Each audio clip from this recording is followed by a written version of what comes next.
नमस्कार। पुराना साल सबसे हो रहा है दूर, रोक नहीं सकते क्योंकि यही है कुदरत का दस्तूर। पुरानी यादों को सोचकर उदास ना हो तुम, घड़ी के चक्र को तो हम बदल नहीं सकते, फिर भी 30 मिनट में सभी यादों को ताजा करेंगे हम। आइए देखते हैं यादें 2016।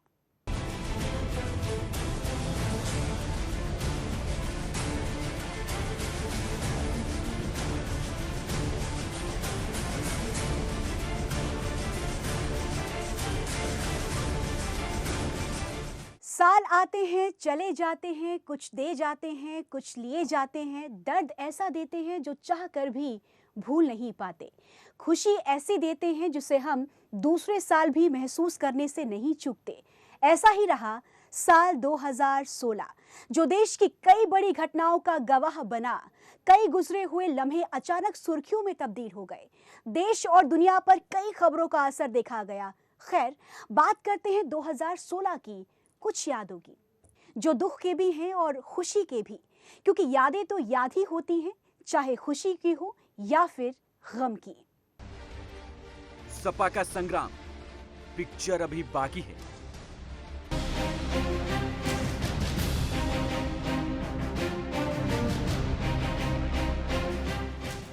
साल 2016 समाजवाद और परिवारवाद के लिए कुछ खट्टा मीठा अनुभवों जैसा रहा। परिवार में वार का माहौल रहा। देश की सबसे बड़े सूबे की सियासत में हुए पारिवारिक दंगल में चाचा और भतीजे के बीच दांव पेच की जोर आजमाइश हुई। कभी बेटे को बाप का साथ मिला तो कभी भाई ने भाई का साथ दिया, और जब भाई को भाई का साथ मिला तो भाई ने ऐसी धोबी पछाड़ मारा कि भतीजा चारों खाने चित। लेकिन भतीजे ने कच्ची गोटियां नहीं खेली थी। चाचा की चालबाजी के जवाब में 207 उम्मीदवारों को मैदान में उतार दिया, और इन सब के बीच मूक दर्शक बनी यूपी की जनता। एक बार तो ऐसा भी हुआ कि चाचा और भतीजे के समर्थक सड़कों पर दो दो हाथ करते देखे गए। बेटे की बगावत मुलायम सिंह को इतनी नागवार गुजरी कि उन्होंने अखिलेश को ही पार्टी से बाहर का रास्ता दिखा दिया। उत्तर प्रदेश के इतिहास में यह पहली बार था जब किसी मुख्यमंत्री को पार्टी से निष्कासित कर दिया गया हो। लड़ाई इतनी बढ़ गई कि पार्टी के चुनाव चिन्ह के लिए चुनाव आयोग तक जाने की बातें होने लगी। धर्म संकट में फंसे मुलायम सिंह को बेटे की जीत के आगे झुकना पड़ा, और 24 घंटे के अंदर अखिलेश की घर वापसी हो गई। तो साल 2016 कुनबे के लिए काफी उतार चढ़ाव भरा रहा, और अब आगे क्या होगा ये 2017 में आप खुद देख लीजिएगा। सुदर्शन न्यूज के लिए राजा पाल की रिपोर्ट।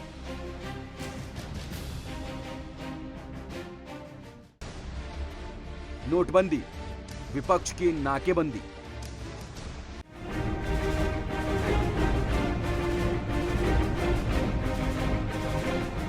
आठ नवंबर की शाम, जब देश के प्रधानमंत्री नरेंद्र मोदी ने अचानक देश को संबोधित करने का ऐलान किया, तो सारा देश अपनी टीवी से चिपक कर बैठ गया। ये वही समय था जब देश में उड़ी हमले जैसी घटनाएं हुई थी। इसीलिए सभी ये कयास लगाने लगे कि बस अब तो पाकिस्तान का जनाजा निकल ही जाएगा। लेकिन जैसे ही रात 8 बजे प्रधानमंत्री संबोधन की शुरुआती औपचारिकता के बाद मुद्दे की बात पर आए, तब पीएम ने साफ कर दिया, 8 नवंबर 2016 की रात्रि को 12 बजे से वर्तमान में जारी 500 रुपए और 1000 रुपए के करेंसी नोट लीगल टेंडर नहीं रहेंगे। फिर चाहे वो काला धन रखने वाला बिजनेसमैन हो या नेता, सभी बेचैन हो उठे। विरोध में एक आवाज उठी, वो थी पश्चिम बंगाल की सीएम ममता बनर्जी की। फिर क्या था, मानो सभी विरोधी दलों को एक तिनके सा सहारा मिल गया, और शुरू हुआ विपक्ष का हो हल्ला। लेकिन बिना जनता के नेता करते भी तो क्या। जहां आम जनता ने पीएम के फैसले को हाथों हाथ ले लिया था। सरकार का फैसला तो अच्छा फैसला है। बॉर्डर पे देख लीजिए, कहीं भी किसी तरह का टैक्स सुनने में नहीं आ रहा है। परेशानी उनको जिनको ब्लैक मनी अपना एक्सचेंज कराना, जो भी हो रहा है, हम लोग ये मानते हैं कि नरेंद्र मोदी जी का जो फैसला है पूरी जनता के लिए, खासतौर से गरीबों के लिए बहुत ही जबरदस्त है। लेकिन बावजूद इसके गरीब और मजदूर लोगों की दुहाई देते हुए विपक्ष ने संसद का शीतकालीन सत्र हंगामे की भेंट चढ़ा दिया, सिर्फ इस बात के लिए कि पीएम संसद में नोटबंदी पर जवाब दें। लेकिन कुछ नेता जनता का नाम देकर अपना हित साधने में लग गए। क्या तकलीफ हो रही है तो ईमानदार लोगों को, तकलीफ हो रही है तो गरीब लोगों को, तकलीफ हो रही है तो मेहनत कश लोगों को। आपको लाइन में लगाया जा रहा है, आपके जेब से पैसा निकलवाया जा रहा है और उन्हीं उद्योगपतियों को ये पैसा दिया जाएगा, आप देख लेना। Demonetisation and demonetisation it's a mega scam. ऐसा स्कैम आजादी का बाद कभी नहीं हुआ है। दुकानदार से इंडस्ट्री तक हर आदमी आज रो रहा है। पीएम मोदी ने यह फैसला यूं ही नहीं लिया, इसके पीछे कई बड़ी वजह थी और सबसे बड़ी वजह थी देश में जमा काला धन और देश में जमा हो रहे जाली नोटों के धंधे को बंद करना। नोटबंदी का एक और मकसद था कि आतंकवादियों और नक्सलियों की फंडिंग को रोका जाए और नोटबंदी का असर कम होती आतंकी घटनाओं से दिख भी रहा है। अब चाहे विपक्षी जितना हो हल्ला करें, काला धन रखने वाले चाहे जितनी अपनी छाती पीटें, प्रधानमंत्री का नोटबंदी तीर निशाने पर लग चुका है। देश की जनता नोटबंदी को सफल बनाने में पीएम मोदी के साथ खड़ी है। श्वेता चंदन के साथ ब्यूरो रिपोर्ट, सुदर्शन न्यूज।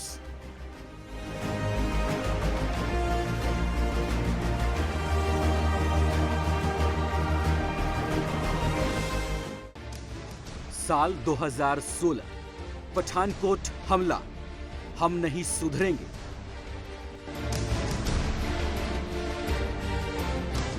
साल 2016 की शुरुआत ही थी। देश नए साल के जश्न में डूबा हुआ था। आप और हम भी शायद उस दिन यही कर रहे थे जब पंजाब के पठानकोट एयरबेस पर पाकिस्तान के आतंकियों ने हमला किया था। इससे पहले देश को कुछ समझ आता, पूरा पठानकोट एयरबेस गोलियों की तड़तड़ाहट से थर्रा गया। इसमें हमारे 8 जवान शहीद हो गए थे। इस घटना ने साल की शुरुआत में वो जख्म दिए जिसे कभी भूला नहीं जा सकता। हालांकि हमारे जवानों ने जवाबी कार्रवाई में सभी पाकिस्तानी आतंकियों को मौत के घाट उतार दिया था।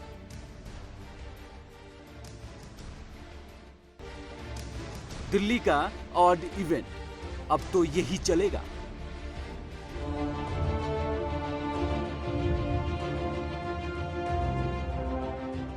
2016 की शुरुआत में राष्ट्रीय राजधानी दिल्ली में प्रदूषण को कम करने के लिए सीएम केजरीवाल की तरफ से एक बड़ा फैसला लिया जाता है, जिसे लोगों से लेकर मंत्रियों ने सराहा।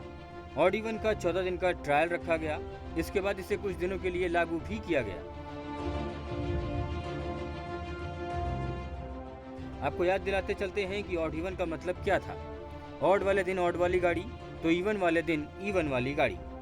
हालांकि इस दौरान प्रधानमंत्री, राष्ट्रपति, मुख्यमंत्रियों, जजों, दमकल की गाड़ियों, एम्बुलेंस, सीएनजी वाहनों को छूट दी गई थी। इसके अतिरिक्त महिलाओं और मेडिकल संबंधी आपातकाल को लेकर भी छूट दी गई थी। इसका अच्छा नतीजा ये रहा कि दिल्ली की सड़कों पर गाड़ी की लंबी कतारें कम हो गई।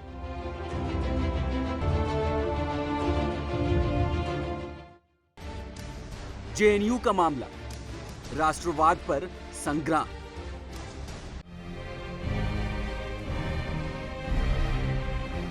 नौ फरवरी 2016 की शाम जेएनयू में होने वाला एक कार्यक्रम उस समय विवाद का कारण बन गया, जब कैंपस के अंदर भारत की बर्बादी, तुम कितने अफजल मारोगे, घर घर से अफजल निकलेगा और पाकिस्तान जिंदाबाद जैसे नारे लगने लगे। हंगामे के बाद जेएनयू छात्र संघ के नेता कन्हैया कुमार को देशद्रोह के आरोप में गिरफ्तार कर लिया गया। हालांकि कुछ दिनों के बाद कन्हैया को जमानत मिल भी गई, लेकिन जेएनयू विवाद कई दिनों तक मीडिया में छाया रहा। रोहित वेमुला, दलित is super vote.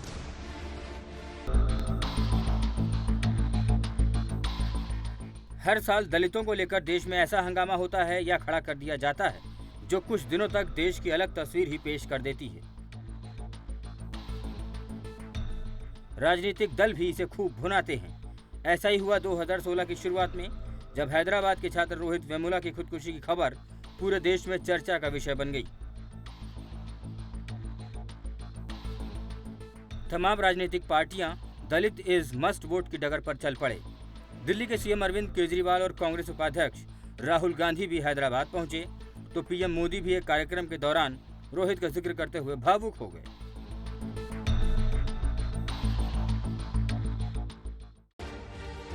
Mathura Jawahar बाग हत्याकांड, वन मैन आर्मी।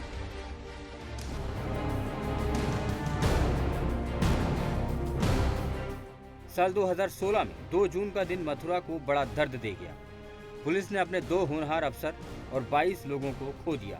साथ ही ये दिन 24 मौतों का गवाह बना। ये घटना यूपी सरकार प्रशासन की कलाई खोलने वाली है। कई सवाल खड़े किए गए।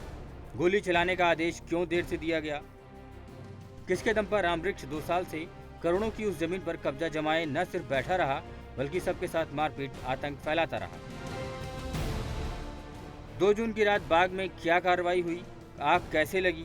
और अगर वहां 2000 लोग थे तो सिर्फ 400-500 लोग ही कैसे पकड़ में आए? इनके जवाब अब तक नहीं मिले हैं। लेकिन गाजीपुर का एक बूढ़ा आदमी रामवृक्ष आतंकवादी से भी बढ़कर था, क्योंकि वो देश का हित नहीं चाहता था। वो सरकार को कुछ नहीं मानता था। उसके लिए ना तो कोई संविधान ना ही कोई कानून बना था। जवाहर बाग में इसके द्वारा हथियारों का जखीरा तैयार किया जाता था। ऐसे व्यक्ति की हिंदुस्तान में तो कोई जगह है ही नहीं। इसलिए देर न करते हुए रामवृक्ष को यमराज के पास भेज दिया गया। एनएसजी भारत, उम्मीदों पर पानी।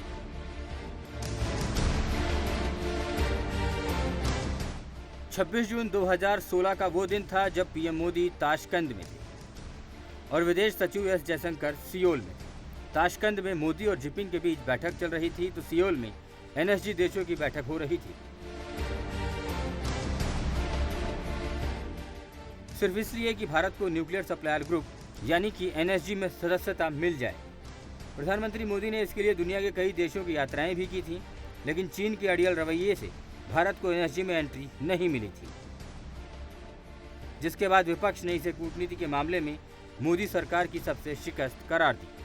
लेकिन मोदी राजनीति और कूटनीति के मजे हुए खिलाड़ी हैं। एनएसजी में सदस्यता नहीं मिली तो उन्होंने मिसाइल टेक्नोलॉजी कंट्रोल रेजिम यानी MTCR की सदस्यता हासिल कर ली और आने वाले दिनों में भी भारत को एनएसजी में भी सदस्यता मिलने के आसार हैं। बुलंदशहर गैंगरेप, हाईवे के हैवान। 16 सितंबर को कौन भूल सकता है? उस बुलंद आवाज को कौन अपने जहन से निकाल सकता है? और उस वायदे को जो तोड़ दिए गए कैसे कोई ताक पर रख सकता है? निर्भया हिंदुस्तान को शर्मसार कर गई। शर्म आ रही थी उस वक्त 125 करोड़ आबादी को, लेकिन जो 24 जुलाई को बुलंदशहर में रात 10:30 बजे हुआ उस पर शर्म नहीं बल्कि अफसोस होता है, क्योंकि हम 4 साल बाद भी बिस्तर कानून को उठा नहीं पाए। उस एक पिता अपनी लाडली की आवाज को सुना रहा। दरिंदगी ऐसी मानवता पर हावी हुई कि चाहकर भी मानवता जीत न सकी। नेशनल हाईवे देश, राज्यों और इलाकों को जोड़ कहा जाता है। जब वहां दरिंदे बुलंद हो जाएं, देश की शायद तस्वीर ही ऐसी निकलती है। 24 जुलाई रात 10:30 नोएडा से एक बुलंदशहर को निकलता, लेकिन किसे पता था जहां निकला था वहां कब जाएगा, तो उसे मुंह छिपाना पड़ेगा। NH कानपे पर देर रात एक माँ और बेटी दरिंदे के नीचे तले दुआ गुहार लगा रही थी। पिता और पति रो रहे थे। प्रशासन जल्दीबाजी में थी। यूपी सरकार कानून बिस्तर पर था। शायद इसलिए ऐसा हुआ। उस दिन जब मामला सुर्खियों में चढ़ा तो 14 संदिग्ध को गिरफ्तार कर लिया गया और मामला अभी फाइलों में किसी अलमारी में पड़ी है। अब जब इस तरह का दूसरा हादसा होगा तो उसे जरूर टटोला जाएगा। भोपाल एनकाउंटर, ऐसा ही होता है। सवालों में भी कोई मुठभेड़ होता है क्या? और जब मुठभेड़ में आतंकी मारे जाए तब सवाल उठे हो, और जब मुठभेड़ में आतंकी मारे जाए तब सवाल उठे, ये हो ही नहीं सकता। लेकिन दिवाली की रात भोपाल सेंट्रल जेल से भागे आतंकियों पर किया एनकाउंटर सवालों में ही रहा। भोपाल सेंट्रल जेल ISO प्रमाणित है। इसका मतलब ये इंटरनेशनल लेवल पर स्टैंडर्ड है। इसी सेंट्रल जेल में सिम्मी के 8 आतंकवादी फरार हो गए और हैरानी तो इस बात की थी कि उनकी सुरक्षा में लगे 4 कैमरे भी खराब थे। दिवाली की रात इस घटना अंजाम दिया गया। तड़के सुबह फरार हुए। दोपहर में 8:30 आतंकवादी मारे गए। आतंकियों के मर जाने के बाद ये घटना सवालों में घेरा में आ गया, क्योंकि जिस तरह से आतंकी फरार हुए, जिस तरह से एनकाउंटर हुआ, उस पर तो सवाल बनना ही था। बने भी क्यों ना। आतंकियों के पास से जो चाकू, स्पॉट्स, जूते, न जाने क्या क्या बरामद हुए थे। फिलहाल मामला फाइलों में है। कानपुर रेल हादसा, हादसों से बचाओ प्रभु।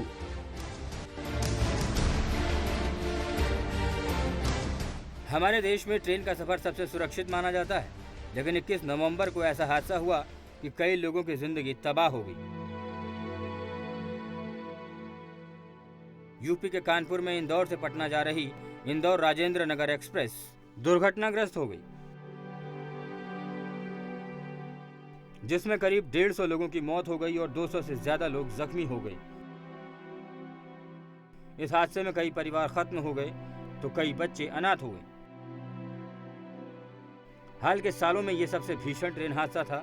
इसके बाद भी प्रभु कृपा नहीं दिखी। तड़के में कानपुर देहात में अजमेर एक्सप्रेस के कई डिब्बे डिरेल हो गए।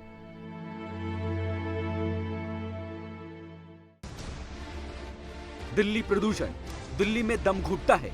आप वोट से आए हैं क्या?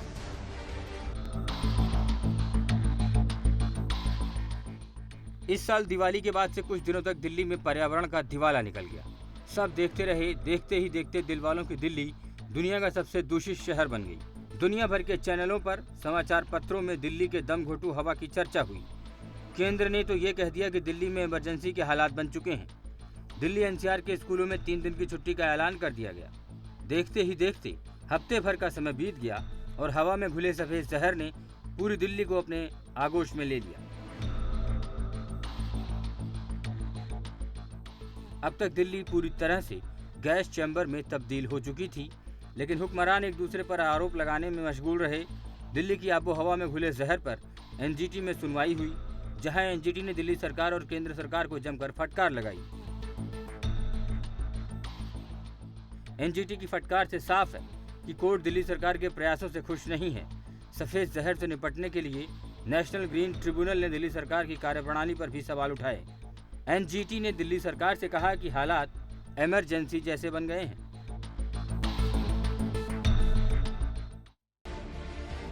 उरी अटैक, सर्जिकल स्ट्राइक, गया पाक नालायकी में।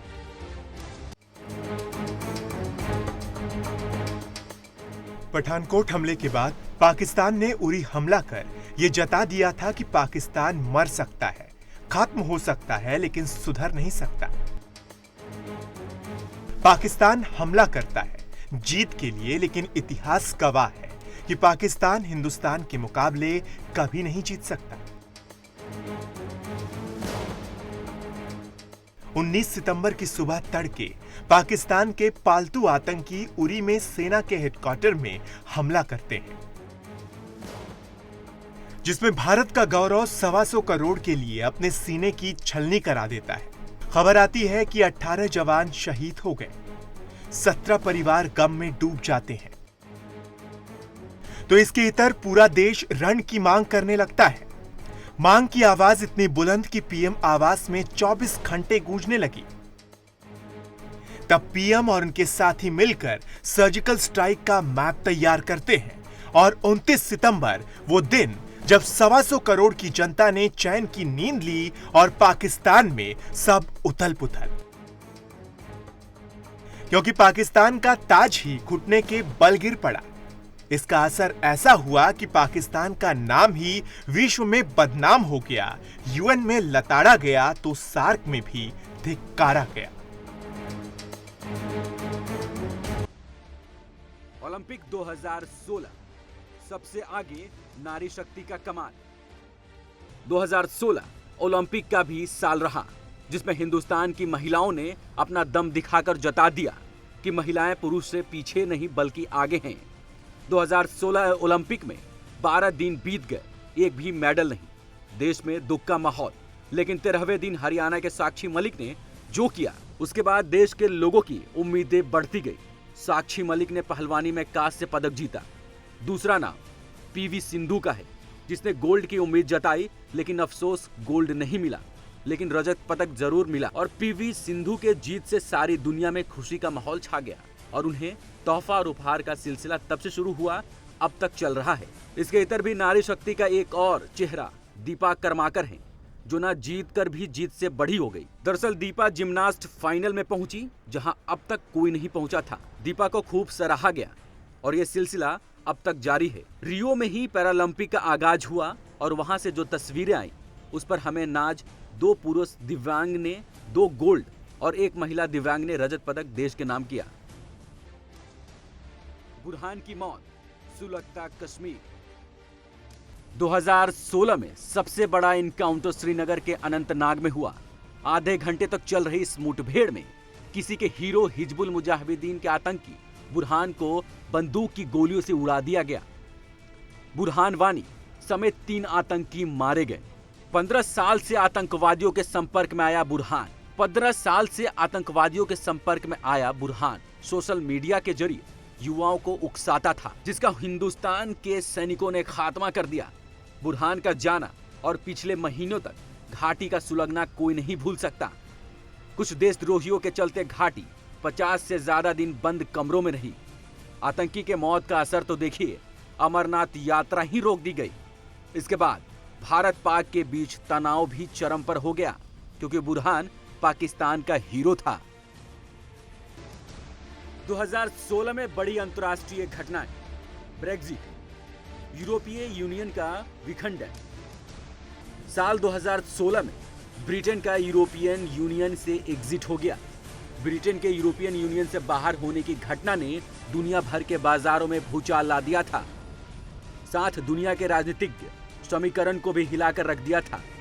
24 जून 2016 ये वो तारीख थी जो ब्रिटेन की जनता ने जनमत संग्रह में ऐतिहासिक फैसला दिया और ब्रिटेन यूरोपियन यूनियन से बाहर हो गया। ब्रेक्जिट की वजह से तत्कालीन प्रधानमंत्री डेविड कैमरन ने इस्तीफा दे दिया था, क्योंकि कैमरन नहीं चाहते थे कि ब्रिटेन यूरोपियन यूनियन से बाहर निकले। इस घटना ने दुनिया भर में खूब सुर्खियां बटोरी थी।